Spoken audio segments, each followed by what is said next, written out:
المسلمين والمسلمات والمؤمنين والمؤمنات والقانتين والقانتات والصادقين والصادقات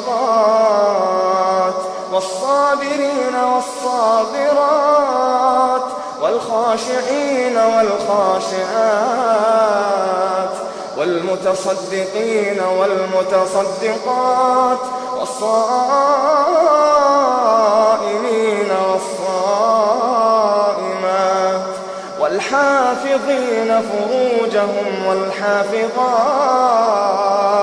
والذاكرين الله كثيرا والذاكرات أعد الله لهم مغفرة وأجرا عظيما.